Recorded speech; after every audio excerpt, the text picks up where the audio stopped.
On today's episode, we have Mike Brown. He's a former F-18 pilot and also someone with an eight-figure exit under his belt. And now he's transformed all his knowledge and investment powers into creating the Unbreakable Wealth program. On this episode, there were some very, very interesting conversations. We talked about, first off, the 10 money stories that all entrepreneurs have in some way or another that basically cause subconscious interference and stop them from having the rich life they really want.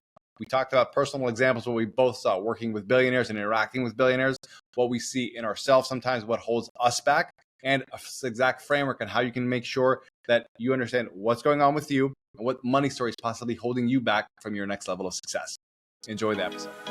Welcome to today's podcast, everyone. I am here with Mike Brown. We had Mike on in the alumni. He did a workshop for everyone and people really, really liked it. And I asked him, would you be willing to come on the pod and share this with everybody else? And graciously said yes. So, Mike, thank you for being on, man. Appreciate you coming on board. Well, I appreciate it. I had a blast in the group, and so looking forward to jamming a little more with you. Cool, man. So the thing that honestly wanted me to have this podcast, that caused me to want to have this podcast, is a little thing you said in your presentation. One of the guys asked you a question. You were like really, guys, like in general, there's about 10 money stories that all entrepreneurs have. There's 10 of them total. Like you probably have one of them. And that's really what I want to talk about today, the main thing. Like, what are those 10 main stories that you think entrepreneurs tell themselves that hurt their ability to have a better financial life, acquire more wealth and growth and so on? I would love for you to share and break that down, Matt.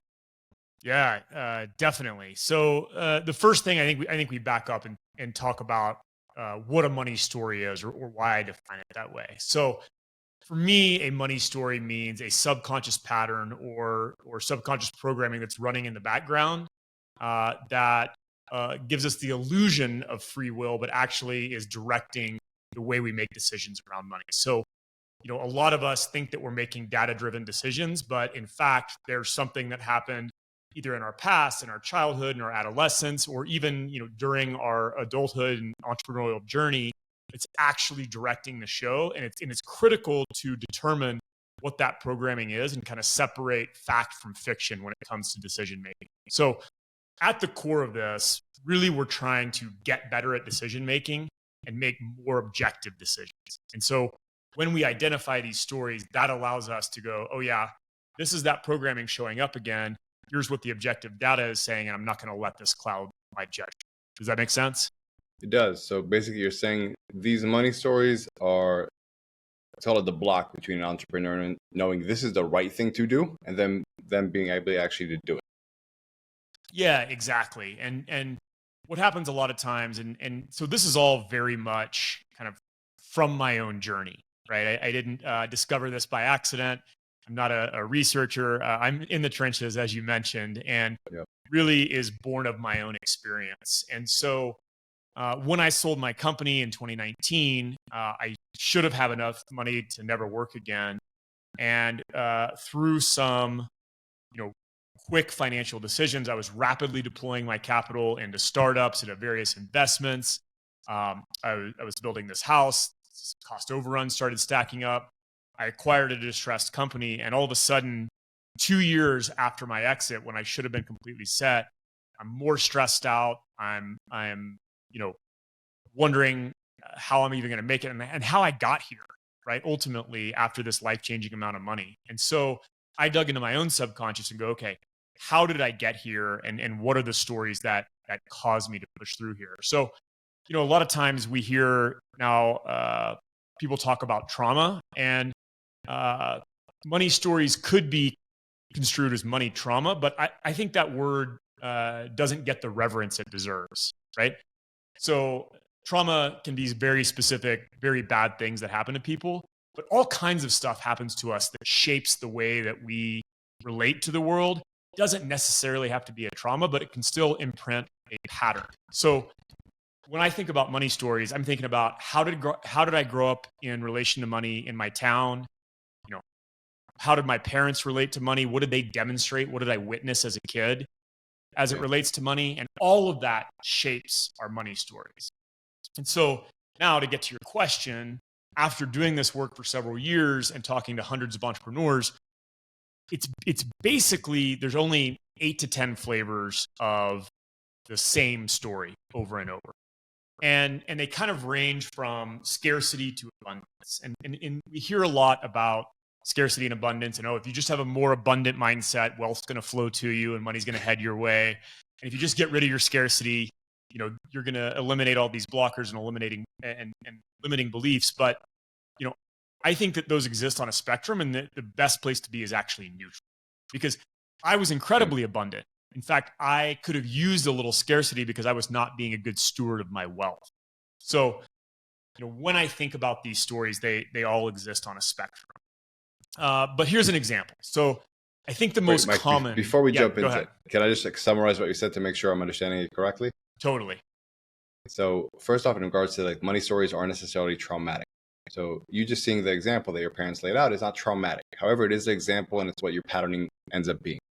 Is that correct? Totally. That's kind of what you mean by that? It. Yeah. Yeah. And when you say scarcity and abundance are not good terms, but I don't remember what you said is in the middle. Yeah, it's just finding neutrality between neutrality. Yes. Yeah. I mean, scarcity is not inherently bad. Abundance is not inherently good, right? We are meaning-making machines. We give meaning to each of these things, but they just describe a way that we relate to money. And so one thing I help people do is reframe scarcity as, instead of being bad, is just hey, I'm a good steward of my wealth. I'm a protector of the wealth that I've created, and I don't want to be frivolous with it. That's perfectly okay as long as we're aware where that might show up as a limitation. Question for you. Do you think, because my initial ping when I hear that stuff is that scarcity and abundance are more like emotional things. I want to be abundant. I feel scarce. They're not logical, rational, neutral. I have no emotional attachment to this. This is just the correct action to take, so to speak, the more effective one. Exactly. What do you think about that? Yeah, it's eliminating the emotion or the subconscious interference from making better decision making. So, I want to make objectively good decisions based on data, and our programming keeps us from being able to do that. That's what we're trying to unwind with Unbreakable. That's great. I love that term, eliminating subconscious interference. It's a great tidbit. Cool. So please share the money stories, how that all works, man. Yeah. So here's an example. I think the most common money story that we see is rich people are evil, or money is the root of all evil, or something along these lines, right? That having wealth makes you a bad person. And this is one of the oldest and greatest money stories ever told, right? We see references in religious texts thousands and thousands of years ago about rich people being evil. So if we grow up with this idea that rich people are evil, that they must have exploited someone to get their money, that they don't care about the poor, or that they're selfish, all of these things are ingrained in our society. So what happens is, as we grow up and then as we become more successful ourselves, we'll actually start to self-sabotage, because for example, if I grew up listening to my dad every night rail against rich people at the dinner table and how evil they were, if I end up starting a company and start to accumulate wealth, my subconscious will actually do anything in order to avoid being labeled as evil by my dad. I am trying to escape judgment from my dad. Now, I don't know that I'm doing this on a conscious level, but the way this manifests is emptying my bank account as soon as money would hit it, right? Because there's this subconscious idea that if I start to accumulate a great amount of wealth, my friends are going to judge me, my family's going to judge me, people around me are going to leave me, they're going to think I'm selfish. And so that results in self-sabotaging behavior unless we can kind of identify where those things came from and reframe back to neutral. As we said, remove that emotion. So that's money story number one, that too much money is evil. And the way that kind of works is that we all have our preferences, our subconscious preferences. And most of us prefer to be loved by our tribe than make more money. So if we think we're at risk of being loved by our tribe because we're going to make a lot of money, we make ourselves poor in a way in order to not lose that love. Is that accurate? Yeah, and it may not. All of these exist on a spectrum, so it may not result in emptying our bank accounts and going back to poverty in this extreme example. But one way it definitely shows up is don't be too showy. If you're showing off your money, you're rubbing poor people's face in it. These kind of things. So there is this really strong drive by society to to kind of stay inside the lines and make sure that you're not going off into territory that's going to make others uncomfortable. And so that's where this rich people are evil comes from, is like, hey, we want you to be successful, but not too successful, because that's going to start making other people uncomfortable. Question for you, because what you're saying here is an example that, for your example, that you got really successful and then you didn't feel comfortable with that level of success. What I've also seen with a lot of entrepreneurs is that they actually stop themselves from getting successful. Is that the same angle, so to speak, but just people take it differently, so to speak? Why do you think that is, that you gave yourself permission to find success, but then weren't comfortable with it? And some people don't even give themselves permission to find that success. Like, what's the differentiator? So it's a great question. And I think one of the core drivers that we have to work through with entrepreneurs, because we'll only ever allow ourselves to be as successful as we feel we deserve. And that might be different for everybody. And these different money stories contribute to how much success is enough, right? And so all of us at some point will typically bump up against that limitation. For somebody, it might be $1 million. For somebody else, it might be $100 million. But at some point, these are going to start rearing their ugly head. And again, based on how we were raised, or what our parents were talking about and how they related to money, that's going to start manifesting. And they also fall into different categories. So when you talk about money is evil, or rich people are evil, that's kind of a guilt or a deserving or worthiness type story. And another one is, I don't deserve what I have. And this really comes from people who grow up with wealth or inherit wealth relative to those around them. So what happens is, imagine, and I spoke to a client recently who grew up in a relatively poor country, and his parents were relatively well off, compared to those around them. Yeah. So they had servants, they had a lot of help. And at 6 years old, he's looking around, he's seeing, the kids of the servants versus his life. And he realizes there's this distinct difference in how they're being treated. And his child brain is going, well, I didn't do anything different than that. Right? Like at 6 years old, you don't understand what the difference is or where this came from. And so that's the beginning of this guilt of, I don't deserve this money. And so that's why we see a lot of self-sabotaging behavior come from like second or third generation wealth. If they feel that, they didn't do anything to earn the money, or, another one, work hard and you'll be successful. Like, anything worth having is worth working hard for, right? Well, if they didn't work hard for their money, now we don't deserve that money, right? Yeah.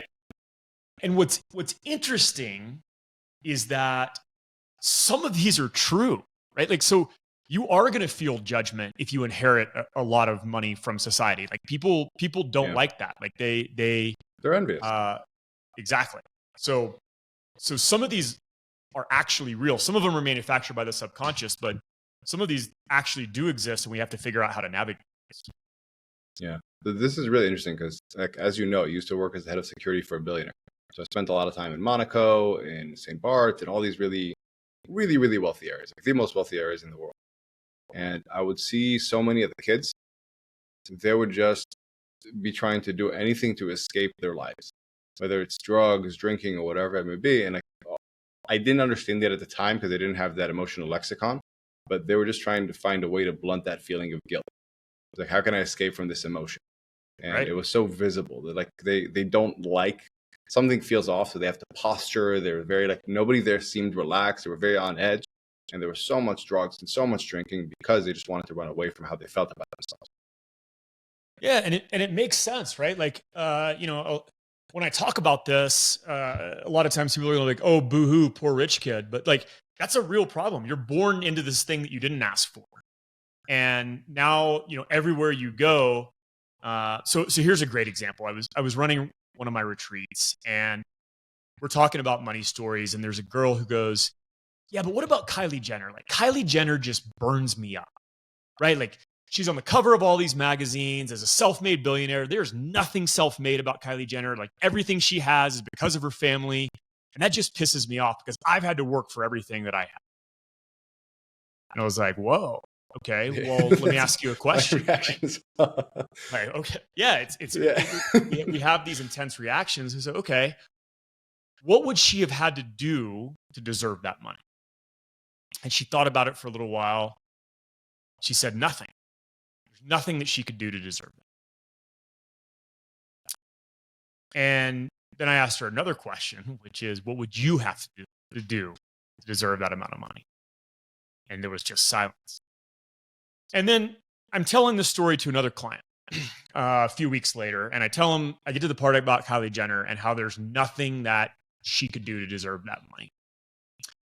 And he says, I felt that every single day in my life, because this client was the son of a billionaire, and he had taken what he inherited from his family, and he had generated a massive amount of returns with that money.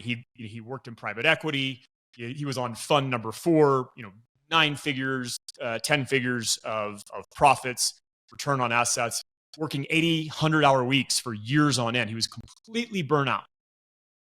And the reason he was doing all of that was because every day he could feel the judgment of every person around him, but there was nothing he could do to earn that money.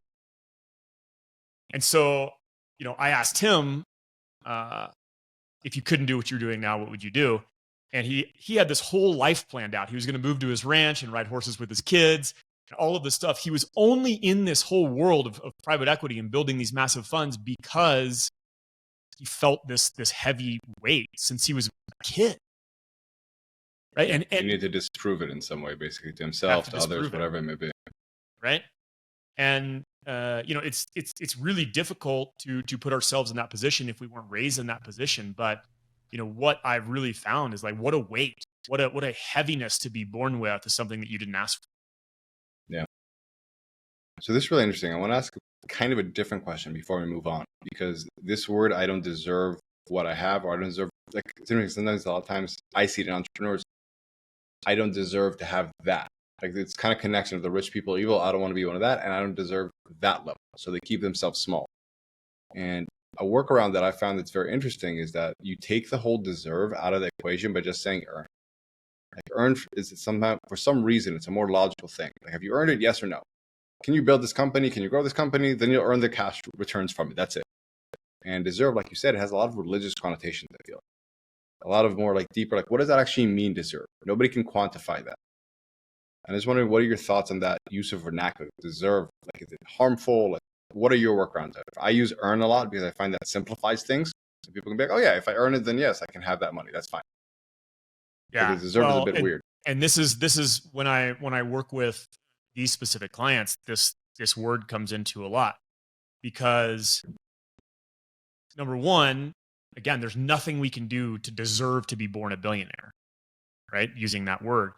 At the same time, we all inherently deserve to be wealthy and happy by nature of who we are, right? Like the gifts of the universe that are bestowed upon us. Like, we all deserve all of the happiness and wealth in the world.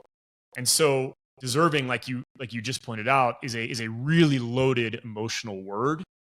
And at the same time, earn probably falls in there a little bit, because it falls into this idea of, like, you have to work for what you have, and you only get it if it's attached to work, right? But, like, and this is really interesting, like, as we move forward as a society with the rise of machine learning and AI and robotics and, like, all of these things, like, we might start seeing jobs disappear at the rapid rate where now all of a sudden nobody has to work. So nobody deserves money because we have basically automation taking care of all of the things. Earn it. So like, we're going to have to answer this question as a society that, hey, you only deserve what you have if you've worked hard for it. And this was one of my, like, deep stories that I kind of had to unwind, because, when I started my first business, my investment firm, we were in a really good place at a really good time. We just got in right at the start of the boom in oil and gas in the Permian Basin. And in many ways, yes, we made good decisions with the information that we had, but a rising tide lifts all boats. And, like, we were very successful very quickly. And so years later, as I was diving into why I was, had this high risk, high reward mindset, I found that kind of at the core of it I felt like I didn't deserve the money because I had made so much so quickly and didn't have to work hard in the traditional sense in order to get that money. I worked smart. I took a lot of risk. I made good decisions, but I didn't put 10 years of 100-hour weeks in to then finally find the success. And we love that entrepreneurial hero's journey, right? Like, oh yeah, no, he started in the garage and had nothing, and he goes on this hero's journey arc, and like, okay, cool, like we're all fine with that. If that guy earns money or gets a massive amount of wealth, we're great, right? But like, what if the business takes off in the first year and all of a sudden they're an overnight success? Like we're not quite as comfortable with that. Why do you think that is? I have my theory, but what do you think that is? Yeah, I mean, I think number one, I love the 4 agreements. Like, don't take it personally. It's not about that person. It's about the inadequacies and the insecurities of the person, doing the judging, right? Yeah. If we see someone with something that we don't have or that we possibly want, we make up a story as to why they're evil or why they didn't work hard to get that. And then it makes us feel better about our lack, essentially. Yep. I agree with that. Well, before we move on, I wanted to ask you something. This was very interesting that you said. I didn't want to cut you off, though. You said that we all deserve wealth because of the universe. I don't remember exactly the words and all that kind of jazz, which is probably very, very different than how both you and I were taught in the military in the backgrounds. Like, I'm from the special forces, from the Navy. It's like, you don't deserve shit. Part of my language. That was always what they would say. You don't deserve anything. You have to earn everything. That's how it works. Totally. And I'm curious, because that must have been a shift somewhere along the way that you chose, I'm going to think this way. How did that happen? Why did that happen? Why do you feel like that's a better, more effective, let's call it, money story than just saying like, we don't deserve anything, you need to earn what you earn? That's how the world works. You don't deserve anything. Man, that's such a good question. And if you think about it, that's a really effective way for the military to manage people and to get performance out of people. Yep. Right. And so the military has one objective, right? And that is to kill people and break things and use you as a tool to do that. And so, our military training is really effective for creating that result, but it's not necessarily effective for creating a great human on the backside. And that's why we see, whether it's labeled as PTSD or like, that's why we see a lot of these things manifest later, is because we get really efficient with exactly what the military asked us to do. But then once we leave, there's no rehabilitation program. We're going, hey, all this stuff that you shoved down here, it's got to go somewhere. And I know you're deeply familiar with that, right? Yeah, like what I've noticed, it doesn't create a sense of agency in the individuals, how to live a better life. Like, I think we, like you and I, are probably like, and I know a lot of people from the special forces, from the agency. I've also met a lot of British, like SBS or Navy SEALs when I was working for the billionaire. We're probably two of the wealthiest financially, like the most successful financial people that I know that have come out of that. There's a reason for that. But yeah, I'd love for you to dig into this. I think this is so interesting because you changed your money story here. This is very clear. Yeah. So, after I got out of the Navy, I went and, worked for a mentor in my hometown and then eventually started my own company.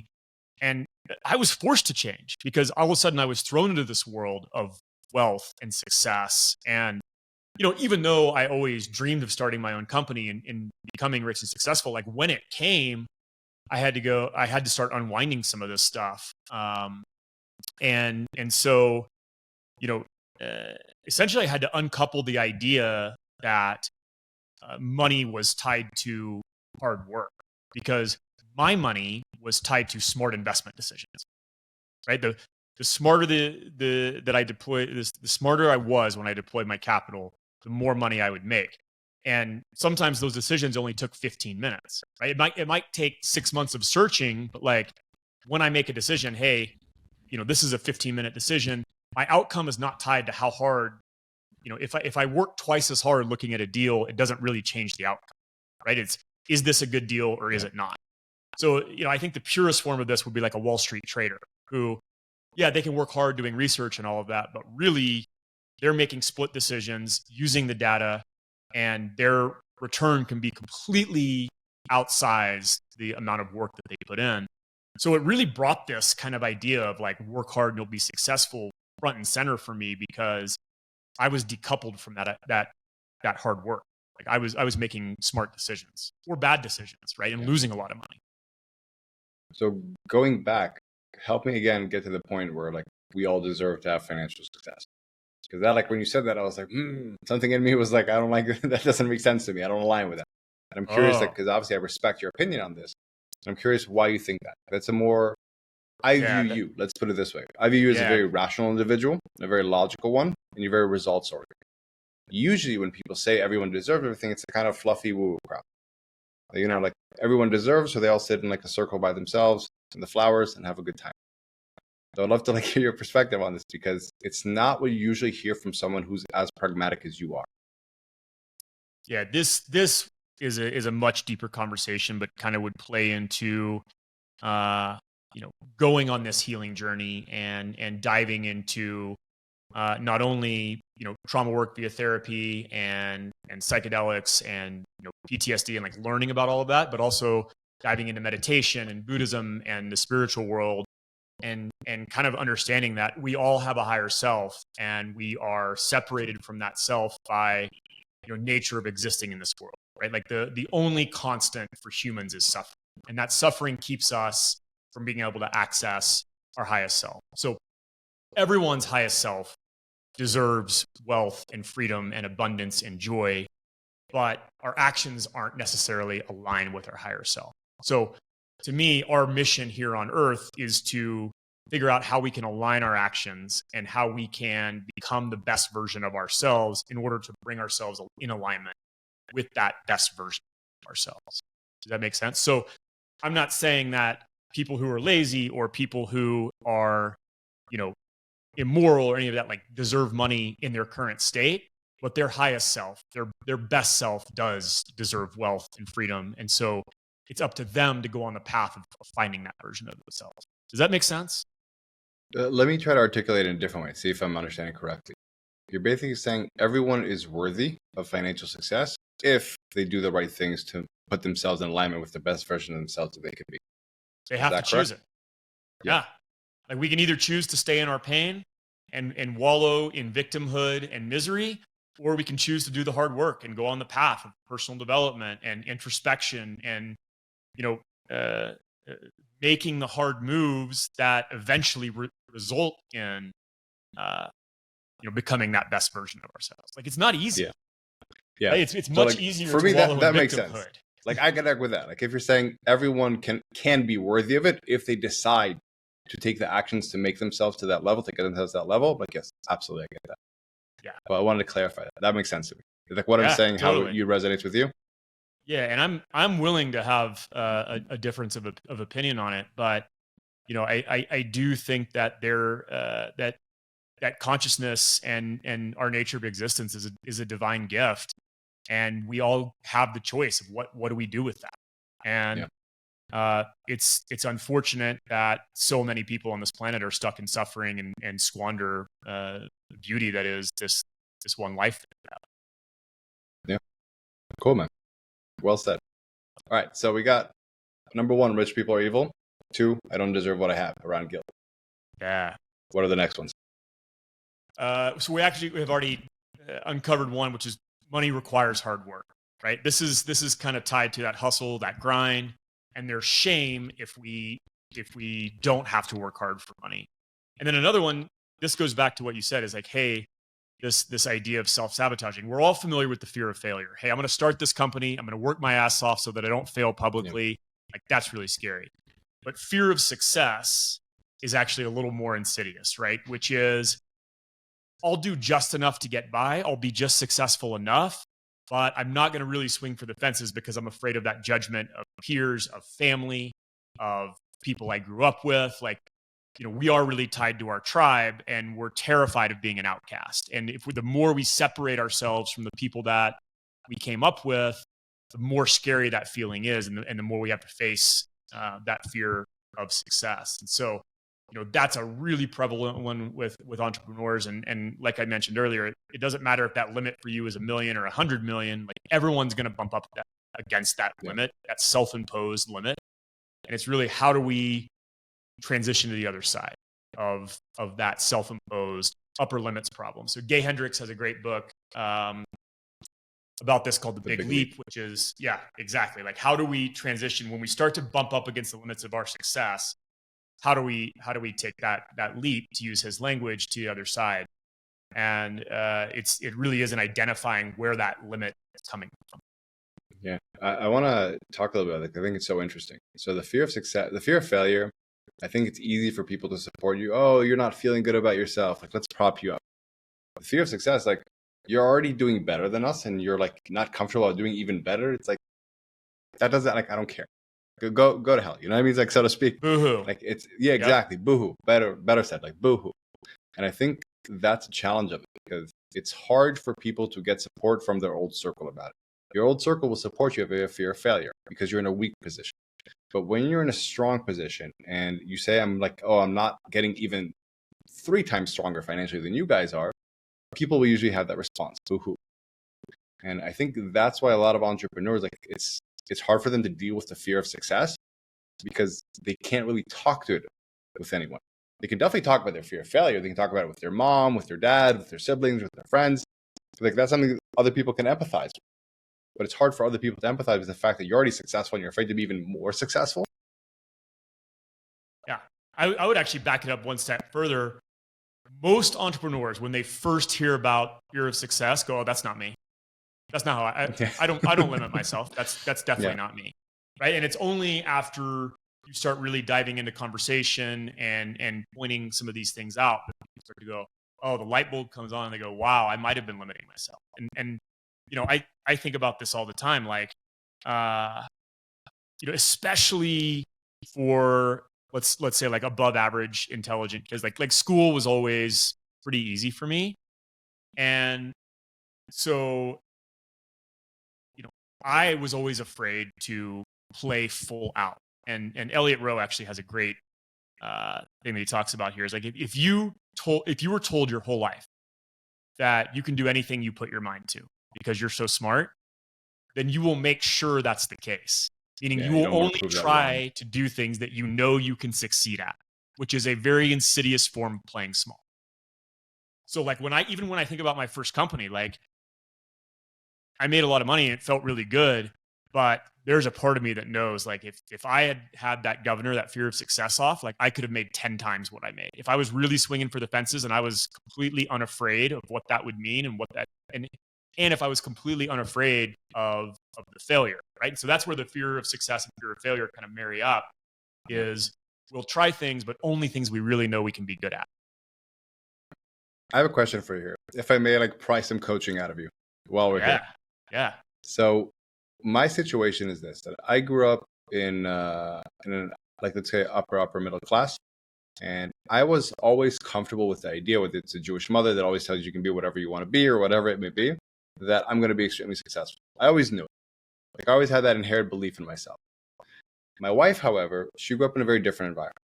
Like, her parents, like, they tried to grow their business. They owned a bunch of laundromats. They tried to grow it. And in 2008, they grew it at the wrong time. They overstretched and they got bankrupt because of it. They lost everything.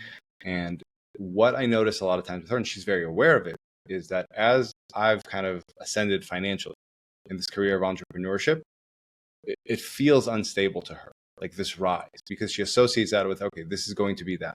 And she's a phenomenal individual on all levels. And she's aware that's what's going on. And she doesn't, like, when we're flying business, like, she has that little bit of like discomfort, almost like what was supposed to happen. And she definitely is extremely aware and extremely conscious that she doesn't try to bring that onto me. She knows she doesn't want to put that limitation on me to try to slow me down for her emotional comfort. But it's obviously still there. What are your thoughts around that? Like, how would a spouse, because it's not just the entrepreneur himself, but the spouse sometimes, how do you deal with those kind of dynamics?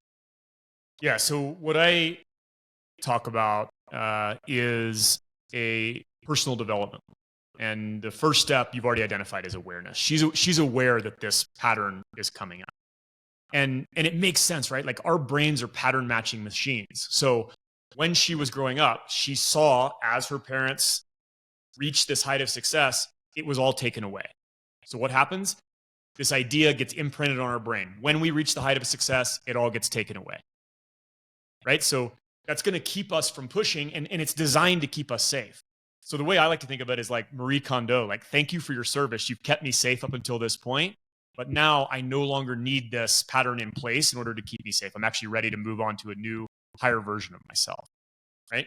So the second step on the loop is insight. So, okay, now we know where this came from. We know that it came from this 2008 crash, and we know that's the place we're actually going back to. Step 3 is action. Okay, so now when I'm aware of this pattern, I know where it's coming from.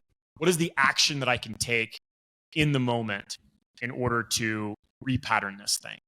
And this can go from kind of emotional, like identifying the feelings in your body and going, hey, how old is this? Is this how I felt during 2008 when I saw this crash? It can go all the way to like practical. Let me break out my personal net worth spreadsheet and go, okay, here's all the investments that I have that are keeping me safe in the case of a crash, right? And maybe it's a combination of both. So there's all kinds of actions that we can take. And the more we do that, we begin to repattern our brain so that eventually we no longer have that feeling coming up. And that's integration. That's the kind of last step in the cycle. But then it's actually a loop because we always need to maintain that awareness. Even after we've integrated these actions enough times and it becomes second nature, that pattern can still come back and rear its ugly head. And we see this all the time. It's like, oh man, I thought I was over that, or I thought I healed that, or I thought I got rid of that. And the fact is, like, we probably never really get rid of it. We just become faster at identifying it and snapping out of it. Yeah, like we have an expression in Hebrew around that. It's like the same lady, but in a different dress. It's like it's just going to keep following you for your life. And like to be aware of that. But I think it's great, man. So to summarize, it's like what I heard from you right now is that it's similar to how you graduated from one money story to the next. It's about graduating from money stories. That's a theme I recognize in how you're speaking. And it's like first being aware, like this is a money story I need to like graduate from. Then thanking it for how it served you and understanding also where it can still serve you, perhaps with context, not just as a black and white thing, which is really crucial. And then taking the action to repattern, whether it's being aware of like, okay, what happens to my body that caused me to revert, or just having a tactical awareness, like how you said the spreadsheet, like this is actually just an imagination thing. This is subconscious interference, like you said, instead of a logical response. And then the integration and the awareness of it. That's kind of the loop. Is that correct? Yeah, you nailed it. I need you as my AI note-taking device. You summarize things really well. Cool, man. All right. So we got 4 money stories so far. Rich people are evil. I don't deserve what I have because of guilt. Money requires hard work and the fear of success. Yeah.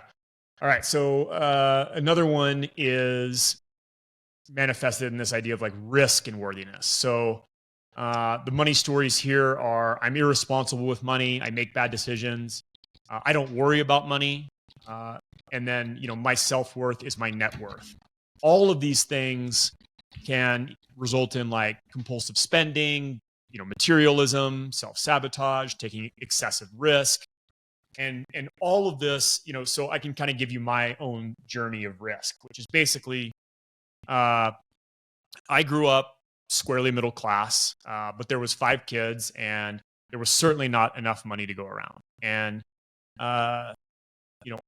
I watched my parents fight every night of my life. And my parents only fought about one thing: money. Right? And so as a child, I'm watching this and I go, okay, I'm going to make so much money that I never have to worry about this. Right? I don't want this for myself. So I'm going to make enough money where I don't have to fight with my spouse every night about money. And that really worked, right? Like if I'm going to choose a money story to have, like that's one that really serves me and drives me to go to the Naval Academy and start a business and all of the things that I eventually did. But at some point that becomes a limitation. And so here's how it manifested for me as a limitation is I'm not going to worry about money means I'm not going to be responsible with money, or I'm not going to respect money, right? So being responsible became equated with worrying about money in my brain. And so now I just had this easy come, easy go mentality of like, the money rolls in, I can invest it or spend it just as quick as it comes in. And I'm always going to have more. And so that resulted in this really high risk, high reward, self-sabotaging type behavior. So if I may, so basically what you're saying is that you kind of like your coping mechanism to money being like you equated money equals stress. Worrying about money, thinking about money equals stress. So the coping mechanism is going to close my eyes, not look at it, and then everything won't be stressful. Exactly. Is that correct? Yeah. Yeah, that's it. Like, hey, I'm smart. I can just go make more. If I lose all this, that's okay. I'll just go make more. Right? Again, super beneficial for an entrepreneur to have.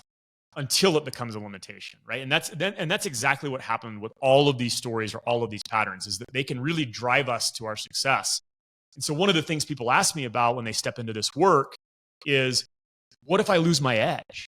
And my answer is, if your edge is built around one of these stories or around one of these traumas, like, you might lose your edge temporarily. But then what happens is we free up space to create a new edge, to create a new way to use our gifts and talents that isn't driven by fear, but it's driven by a more abundant or a more creative place, because we've replaced old programming with superior programming. We've graduated.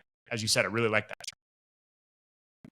Question for you, because when you said about that, it's a really good trait for entrepreneurs to have that kind of like, let's go for it, just swing big, whatever it may be. The way I initially thought you were going to go with this is you weren't going to say, okay, let's temper that a little bit. But instead, let's contextualize this. Let's recognize this is a really good offensive trait. This is not a good defensive trait. And you need to understand when you're on offense and when you're on defense. Because what was interesting to me when you did the workshop for our group, we talked a lot about risk. And like you said, okay, guys, the business is the thing that you actually know and gives you a lot of returns. So when you're investing your other cash flow things, low risk and things that you don't have to go crazy about. And I would wonder like your perspective on that, and not necessarily taming something, but contextualizing and deciding, okay, this is something I'm going to use on the offense, and this is a money story that I'm going to use on defense, so to speak. And being able to differentiate between having that awareness. I love that. You're exactly right. Like, we have to shift our mentality at some point from being an accumulator of wealth to a defender of wealth. Because do you think, sorry, just to dive in, and I'm sorry I'm interrupting you, but I think this is really important. Go, send it. Do you feel like that's a binary we have to shift, or is it a constant day to day? Like when I'm in the office between 8 to 5, and then when I'm doing my wealth management in the afternoon, whatever it may be? No, I think it exists on a spectrum. So, if we look at accumulator of wealth over here and defender over here, the more money we make, the more we start needing to shift along that spectrum. Like, at some point, if you exit for hundreds of millions of dollars, like, now your primary concern is defense. But, as you build, maybe it's 70-30, maybe at some point it becomes 50-50, right? So it's a process, but it's just like, when you look at being a startup CEO versus a scaling CEO. Like, a startup CEO wears all the hats, they're scrappy, they do whatever it takes, burn the boats. But at some point, if you're scaling a 10, 30, $50 million company, like, you can't wear all the hats anymore. That's going to break your company. Like, you have to learn how to delegate and become a new version of that CEO. And the same thing goes with personal finance. Like when I was just starting out, like, let's swing for the fences. Like, let's go all in. I have very little to lose, so I can take massive risks, because it's just going to, I don't have anything to lose. But once I have something to lose, now I've got to think about how am I going to defend that. And so for entrepreneurs, when I talk about this risk cycle, is if you have a business that is growing or headed in a positive direction, you already have a vehicle to beat the market. Right? Like, you already have something that you can invest in that is going to grow faster than any other single investment that you can make. It's something that you understand. It's a known quantity. So this is the best return that you can possibly get, is investing in your business. But at some point, it makes sense to start taking some money out of that business, so all of our eggs aren't concentrated in that one basket.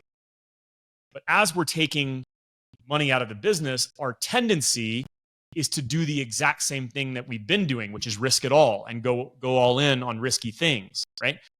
But that money should actually be used to create safety. So kept in very liquid assets. Maybe it's a high yield, savings account, which seemed, me 5 years ago, like, that seems super boring. But I could have used a few boring investments, right? Because I was always swinging for the fences, and that's kind of how I wound up in that stressful cash trap situation, because, like, I didn't need any more home runs. I needed some singles. That's it. And so, if we have a vehicle to beat the market, that's where our risk should all be concentrated. Everything else should be used to hedge risk and create safety in case all of a sudden this primary business faces headwinds, economic downturn. Like, there are things that are out of our control that can happen to our business. We want to be prepared in that case. And that's where this kind of idea of the safety net comes from. So basically, that's your barbell strategy for entrepreneurs. So people actually have something already inherently risky in their portfolio, which is their business. Exactly. That makes a lot of sense. Cool. All right, man. So we got 1, rich people are evil. 2, I don't deserve what I have. money requires hard work. 3, 4, fear of success. 5, I'm irresponsible with money. 6, my self-worth is my net worth. And 7, I don't need to worry about money. Yep. That's it. So the last ones is kind of rooted in safety. So, there will never be enough, right?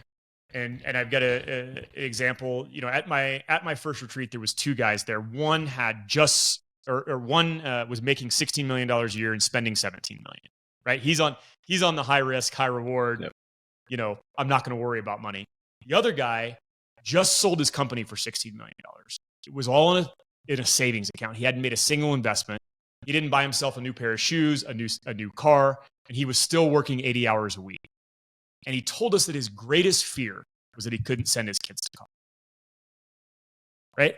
And literally we all may laugh at that, but deeply ingrained is like no amount of money will be enough to create safety.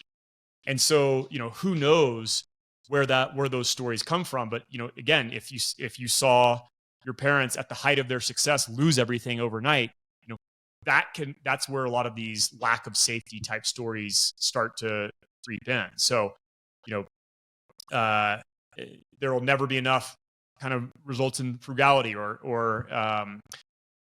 there's another guy I know, tens of millions of dollars in the bank, like very, very successful entrepreneur.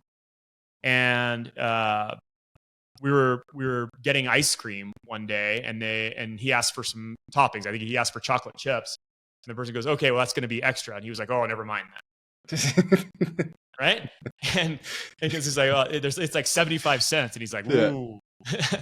Yeah. But we see this all the time. Like we don't allow ourselves to enjoy the wealth that we have because we're caught up on in this frugality or lack of safety. And it leads to this hoarding behavior. And this can be passed down like generationally, right? Like, I mean, we see a lot of people whose, grandparents were, in the Depression or, in the Holocaust. Like, there is a lot of real trauma that is passed down generationally. Like, frugality is very, very important culturally to people that survived those events. So it may not even be something that happened to us. It could have happened to our ancestors, and it's just been passed down generationally. Yeah. And I think it's something here that's really interesting. I can see somebody in the audience like listening to this and thinking, well, that's more effective. That's a more effective way of getting more wealth. And the reality is that might be true, but I think what you're talking about here that people really need to resonate with, it's not just about accumulating wealth. Wealth is a means to an end. It's not the end in and of itself. And if you can't enjoy the chocolate chips on your ice cream because that's your goal, you're probably missing, you're missing the trees for the forest, so to speak. It's a poverty mindset. Yeah. It doesn't matter how much money you have, right? Exactly. And I think that's a really important thing to recognize. I can't get chocolate chips as a poverty mindset, and you could have hundreds of millions, you could have billions in the bank. If you can't allow yourself to enjoy the fruits of your labor, like, you're always going to be poor. Yeah.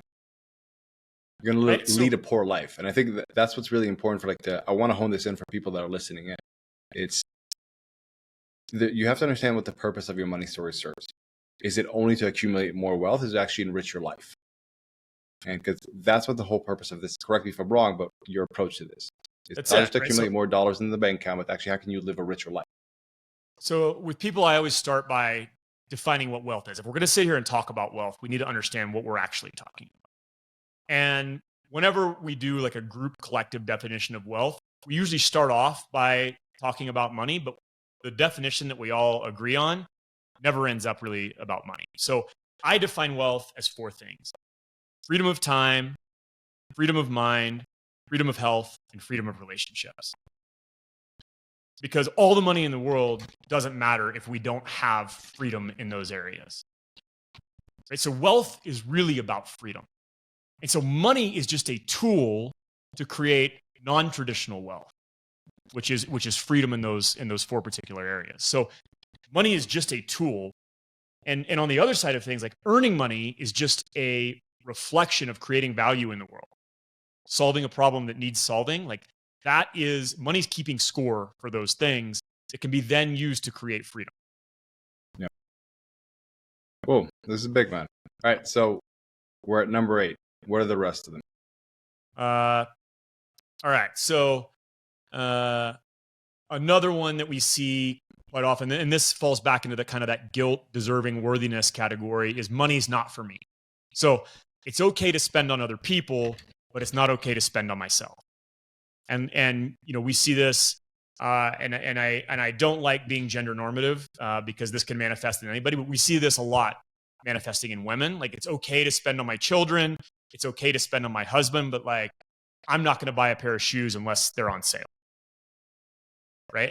And unfortunately, this is again, societal, I think, has its roots in kind of that masculine society or the patriarchal society where men control the purse strings and women are only allowed to spend what their husband says. This kind of drawing back to, the last few centuries. And that is really real for a lot of people. But again, especially women, is money is not for them. And so I saw one business owner, and this woman is a powerhouse. She created a multi-7-figure business, and she was paying herself $35,000 a year. And no matter how much profits there were at the end of the year, she'd find a way to reinvest them, hire new employees, hire consultants, spend it on coaching. She would do all of these things, but ultimately she would only take home $35,000 a year. Yeah. And when we started to dig into her money stories, we found out this is not the first time in her history. Like, she's been doing this her whole life. Starting, in high school, she was earning money at a job and giving it all to her boyfriend, who was less well off than her. And she bought real estate in her 20s, and she was not making her tenants pay rent because they needed the money more than she did. Like, this was a deep pattern that had existed in her whole entire life. And like, you wouldn't like, if I told you who this person was, like, this is a massively successful entrepreneur. Yeah. Who is beholden to these stories. So, these are incredibly insidious, and it's amazing. Like, once we identified this idea that money is not for me, she immediately started paying herself $35,000 a month. That day, made the decision, called the accountant, and switched it around. Right. So there's, I think, a limiting belief that this has to be hard. Like, once we identify this, now, it's going to be really hard to repattern myself. Like, sometimes when we get better information, like, we can just update our programming and go, oh, okay, that doesn't serve me anymore. I'm just going to switch this now. Yeah. I think it's interesting when you said she's a very successful entrepreneur. I think there's a difference between being a successful entrepreneur and successful at living a rich life. And from what you're saying, all these money stories, they're that unconscious distraction or that barrier from you actually living a rich life and being successful at living a great life.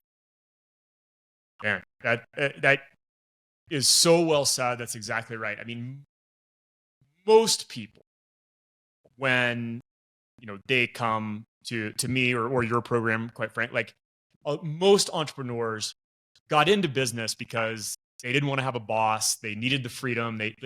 There was all these ideas that they had, and now their business owns them. Right? They're a slave to their business. They're working 80, 100-hour weeks. They're super stressed out.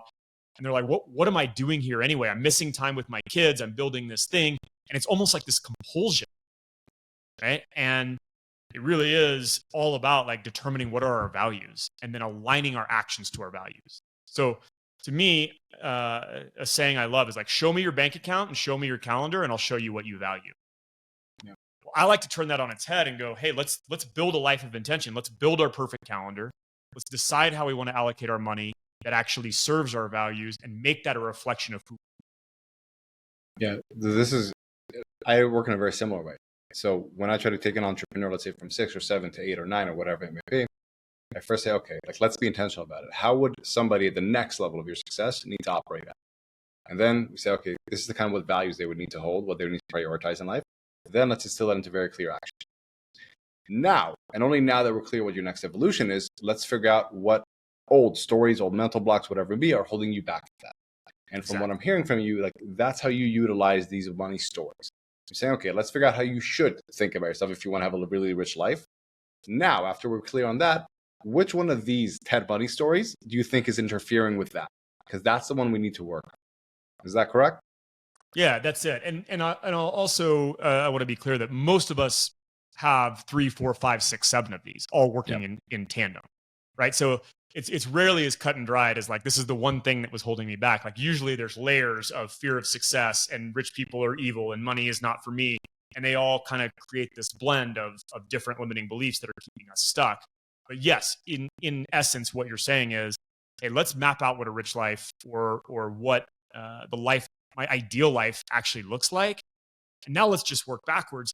And here's the amazing thing. Like 95, I'm making up a stat, but let's call it like 95% of the people that I work with are actually already within striking distance of their ideal life because they don't need more money, right? They just need to make some adjustments with how they're spending their time and how they're aligning their actions to their values. Because, most entrepreneurs, if you're kind of in that successful, bucket and you're looking for kind of, more fulfillment, probably already have enough money to live an epic life.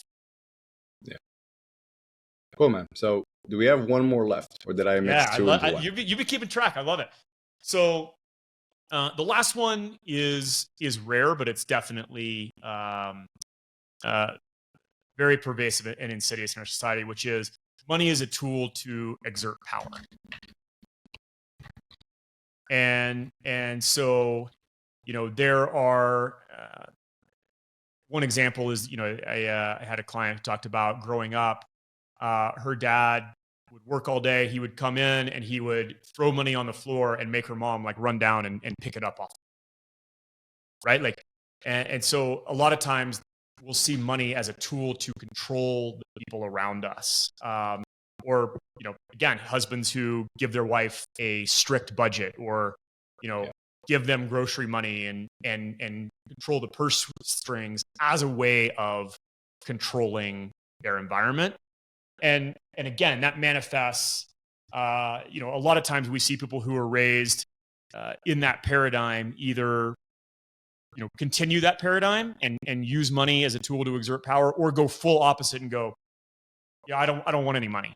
Right? I see that it's used to emotionally control people. And so I'm going to go live van life and have no possessions and be super happy. Like when we dig into that kind of van life mentality, a lot of times we'll see this story at its root somewhere.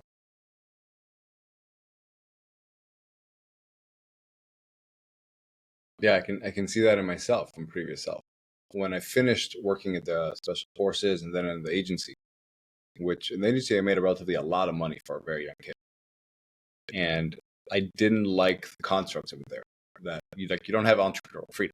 You're supposed to follow things because any misstep you take can be extremely consequential. So they don't really reward they don't reward creative decision making. They actually reward you just not doing anything faulty. And I didn't really like that. And I could sense that when I started doing afterwards jiu-jitsu and traveling and all that kind of jazz, I kind of bought into that, like, oh, no one, I can do whatever I want or whatever it may be. But it was just because I didn't want to be controlled and I didn't want to earn that money. That's the only way I knew how to earn money at the time, in an environment that controlled me. And that's how I was trying to rebel subconsciously against it. I didn't pair that up until now, but that's a really great point. Yeah, it's really interesting. If money was used to control us and we want to reject that control, we essentially have to reject money. Like that's how we're gonna get to that mechanism. And so it's doing the hard work of uncoupling that and realizing like, hey, money actually creates freedom, not control. Yeah. And this has been really great. One last question, because this is something that I was curious about that I haven't been able to fit into any of these money stories. Okay. Those guys that in 2019 were going crazy about crypto, and you can tell that it was nothing about them really understanding what's going on, but just a wish that something could save them. Where does that fall in? The people that go into these crazy investments just because they hope something will save them. Yeah, I mean, that's really interesting. I'd have to think about where that falls kind of into this framework, but I think it's going to fall in this risk bucket, right? Of this high risk, irresponsible with money. I don't worry about money. Like I want it to be easy. I want it to come save me. And FOMO is real. And so I think there's probably a lot of ways to get to that place. Like we all kind of want the life raft, like the magic pill that we're going to wake up and all of a sudden be a Bitcoin millionaire, right? Like that's the dream. I think that probably most of humanity lives with, and it probably doesn't really matter what your money story is. Like there's some allure to that for all of us.